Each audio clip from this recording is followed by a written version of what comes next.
Ashama daawwattoota fi dhaggeeffattoota chaanaalii kiyyaa hunduma keessaniif nagaanii fi araarri jaalalli waaqayyoo isiniif haa baay'atu jechuun barbaada. Jirtu jecha arras deebi'een dhufee jira. Maal qabattee dhuftee obseen jechuun keessaan oolu. Isa duratti garuu chaanaala kiyyaaf haaraa warra taatan laayik, sheer, sabskiraayib gochuudhaan na jajjabeessaa isiniin jedha. Viidiyoo irra babbadaatan jira ka'aalma tokko mijataa waan hin argatanii fi garuu nan dhufa jechuudha yeroo gabaabatti nan dhufa. Waaqayyo na gargaara nan dhufan jira. Garuu har'a maal qabattee dhuftee obseen jechuun keessaan oolu keessumattuu shamarran biyya arabaa jirtaniif jechuudha. Yaada tokko qabattee dhufe jechuudha. Innis maal jettanii yaada gabaabduu itti gabaabseetumaan waanuma xiqqoo isinitti haasa'a. Viidiyochi jechuun iddoo natti mijataa ta'e waraabaan jiru garuu haa ta'u yaada tokko isinii dabarsuu barbaade jechuudha. Innis maal jettanii nuti shamarran keenya gaafa biyya arabaatti deemnu of jijjiiruudha. Tokkotti of jijjiiruudha. Lammata immoo kan maatii jijjiiruudha jechuudha. Kana keessaa tokko biyya arabaa deemna.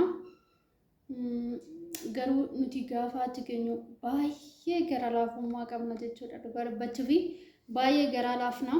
Baay'ee tokko bakka qormaata asitti keessa dabarree bakka rakkina keessa dabarree dadhabbii keessa dabarree asitti yaadannu jechuudha. Gaafa asii deemne maatiin keenya har'a nu gatanirree yaadanna nuti firaarra nu jibbirree yaadanna obboleessa har'a ofitti nu qabu dadhabirree nuti gaafa achi geenye ofitti qabna jechuudha.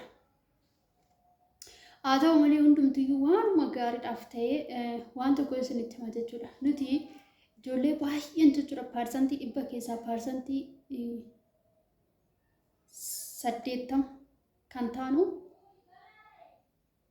maal goona achi teenye mana ijaarsisna jenna jechuudha. Achi teenye mana ijaarsisna gaafa nu dhumeetti galleetti boqanna kan jennu baay'een keenya jirra jechuudha. Anumarraa hojjammaree jechuudha. Garuu waan tokko nu badheeyanii dhugaa dubbachuu fi achi taa'ee gizeenan ijaarsisaa turee fi gaafan immoo biyya galee ofii kiyyaaf irra dhaabbadhu waan tokko badheen jira jechuudha. Innis maal yoonaan jettanii dhugaa dubbachuu fi achi teenyee nama meeqa hajeenyaa hin kadhannaa qarshiidhuma keenyan maanatti baasnu kanaafiyyuu nama baay'ee kadhanne jechuudha. Nama baay'ee bakka akkas goonaa akkas nu godhaa maaloo akkas godhaa jennee wanni jenna jechuudha. Dhugaa isinitti waan tokko na dhaggeeffadhaa. Kumna garumaan jechuudha. Dhugaa isinitti waan tokko na dhaggeeffadhaa. Amma feeyyoo haa ta'u amma fe'ee wanta ofii keessanirra dhaabbattanii hojjetanii caala. Waciin isaa miti obseen jedhinaa. Waciin isumayyuu haa ta'u. Baasuun isumayyuu haa ta'u. Garuu baasuu fi qabachuun garaagarummaa qaba. Baasuu fi qabachuun garaagarummaa qaba. Maalirratti hojjetanii abbumti feeyyuu haa ta'u obboleessa ofiis haa ta'u fira ofiis haa ta'u eenyuyyuu haa ta'u akka ofii keessanii sanitti miti kaasanii qabu. Dhugaa ishii dubbachuuf jechuudha. Ani dhufee torbee tokko keessatti ofii kiyyaa jedhee tukuratiitti godhee ofii kiyyaa laalee wanta na hojjisiisee fi wanta waggaa tokko na hojjetamaa waggaa 2 waggaa 3 na hojjetamaa ture garaagarummaadha. Nuti achi teenye jechuudha. Birrii 50 gaafa erginu 100 gaafa erginu gaafa as ga'e otuma waan tokko hojjisiisin dhume gaafa jedhanii jira jechuudha.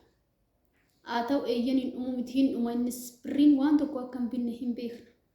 Garuu immoo qabuu fi qisaasa'uu san irratti garaagarummaa baafattu. Keessan gaafa ta'e ejjettanii dadhabbii keessa san baqa ejjettaniiti kun akkas maaliif ta'e kun lakki akkanatti naan taane jettanii hojjisiifachuu dandeessu. Namni garuu eenyumtiyyuu amma garaa keessanii isin hin gahu. Amma garaa keessanii eenyumtirree hin gahu eenyumtirree gochuu hin danda'u. Eenyumti amma fe'e hojjenne si dadhabnee hojjedhanuu akkasin hojjetatteessan hin ta'u. Dhugaa isinitti unkaan kaanni sati jechuudha. Waan baay'eedhaan guddaamtu qarshii keessanirree dadhabbiin keessanirree baqa. Maaliif yoo jettanii namni amma gizee isiniif deemee hojjisiisan tiraanspoortii isin bira ta'uu danda'a. Misaa isin bira ta'uu danda'a. Qorsii isin bira ta'uu danda'a. Bakka dhugiitiin bishaan guyyaarree isin bira ta'uu danda'a. Arras immoo isin bira ta'uu danda'a. Garuu immoo garaagarummaa qaba. Maalitti garaagarummaa qabattanii bakka akkuma barbaadanitti hojjisiisu malee fixnati muddama ittiin kennan tokko jira. Lammata immoo muddamummarraa jechuudha. Yookaan dhaqanii abbaateetti kennanii deemu. Namni sun abbaa isa laalu hin jiru, abbaa isa ajaju hin jiru. Sim jedheetuma akkuma itti argametti hojjetee deema malee itti dhimmee booda maallaan jedhu dhimma kana jedhee namni hojjetu hin jiru jechuudha. Kanaaf ani wanta ofii akka kootti jechuudha. Akkan ofii kiyyaa argetti wanta ofii isiniif irra gorsa kennu ofii keessaniif dhugaa isiniin jedhu ofii keessaniif waggaa 5 waggaa 6 jiraadhaa koota. Amma lafa bitattan taanan jechuudha. Dhugaa isinitti birrii keessanii bittinneessina. Birriin jiraanan ji'a 2 yookaan ji'a 3 keessatti mana keessan xumuratanii bahuu dandeessu. Ji'a 2 yookaan ji'a 3 keessatti xumuratanii jala fi sarartanii mana keessan xumuratanii baatu jechuudha. Waggaatti teenyu nuti otuma sana jennu otuma sana akkas godhannu waggaa 2 afaan nufachaa jira. Dhugaa isinitti an ofii kiyyaa fi mana kana ijaaruudhaaf jechuudha. Mana amma keessa taa'u kana ijaaruudhaaf waggaa 3 waliin fudhate. Garuu akkas godhaan jedha as godhaan jedha achi bakka innumti iyyuu ta'e waggaa 3 mulu fudhatee otoon xumuramin na eegee jechuudha. Otoon xumuramin na eegeeyyuu akka garaa kiyyaa naaf hin taane jechuudha. Akkuma nani fedhii kiyya saniyyuu naaf hin taane dhugaa isinitti mutu jechuudha. Kanaafi warroonni mana ijaarsuu barbaadan jechuudha. Sim jettanii dhugaa isinitti qarshii keessanii keessaasechina. Qabadhaa bakka.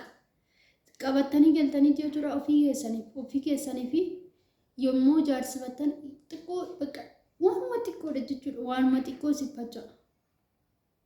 Yeroo xiqqoo jechuudha. Oona sii galee amma hoggaman taa'ee mana ijaarsa. Ani akkas jechaan ture dhugaa dubbachuuf ofii kiyyaaf jechuudha. Namni baay'een hoggaa lakkii galteen ijaarsifattu obsee galii ijaarsisi maaliif hogganan jedhan ganaan asii galee mana hojii rakkadhaa ijaarramee naa eegu. Lammata immoo qarshiin qabadhee galuu fi qarshii isarratti dhumuu adda baafadheen gara jechaan ture jechuudha. Garuu dhugaa isinitti immoo birrii keessanii qisaasaa malee hojiin achii socho'u hin jiru jechuudha. Ani ofii kiyyaa galee qarshiin qabu san baasee amma hojjisiisa natu beekaa yeroo akkamii akkana fixas natu beeka jechuudha. Kanaaf amma fee yeroo isin fixu jechuudha. Amma feeyyuu yaadina yeroo ji'a takka yookaan ji'a 2 bakka mana jammartanii lafaa ol baastan taananii manni ijaarsa nama dhibu. Lafaa bahee taanaan waan tokko nama dhibu ijaarsa jechuudha. Kanaaf dhiphina tokko malee akka ofii keessanii barbaadanitti akka yaada keessanii akka isin hawwatanitti ofii keessanii ijaarsifachuu isin wayya. Namni eenyumaa ta'u abbaa ofiitu haa ta'u amma garaa keessanii gahu dhugaa isinitti birriin keessa sim jedhee qisaasaa akka goote jechuudha. Kanaaf nuti shamarran biyya arabaa waggaa jirru jechuudha. Dhugaa isinitti immoo ani gizee baay'ee erganas ga'een of taasisa jechuudha. Indee lakkaan namni naan jedhu sun dhuguma ani irra dhufee amma maalan hojjedhe amma dhufeen ammam sisse guyyaa kam keessatti amma na uffadhe ofii kiyya kan jedhu na ajaa'ibe jechuudha. Kanaaf ifaan irratti bilbilame.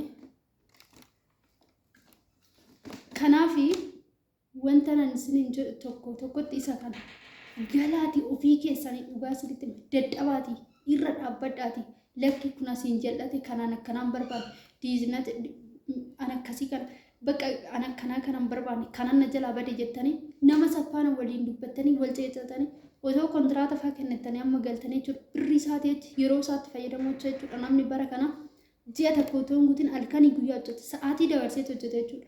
Dhugaa isinitti garuu nuti achi teenya gaafa inni nama nu hojjisiisaanu namni sun akka tokko akka garaa keenya nu ta'u lammata birrii keenya qisaasa sadaffaa hojii dhumta hojjetamuyyuu siraatan qabu jechuudha. Sinchidee bakka qisaasa achi dhuftanii ittiin gammadan dhugaa isiniin jedhu ani irra dhufee waan itti gammadan jiru bakka handi dhugaa meeqa sana nan laffee dhugaa sadan muyyuu ana mana tokko irratti laffee akkamitti dhumuu dide akkamitti iddoodhuma kanarree gahuu dide jedhee baay'ee naaraa ture jechuudha. Kanaaf dhugaa dubbachuu isinitti immoo ani kun ganaa amma hojjisiisan jira jechuudha. Kaameraa zoomsii isinitti argisiisa.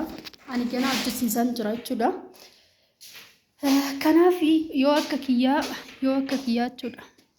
Yoo akka kiyyaa ganaa hojjisiisan jira. Ani gibbii isaatu ofii kiyyaafan ganaa hojjisiisaa jira jechuudha. Yoo akka kiyyaa dhuftanii too hojjisiifachuu isinii wayya isiniin jedha.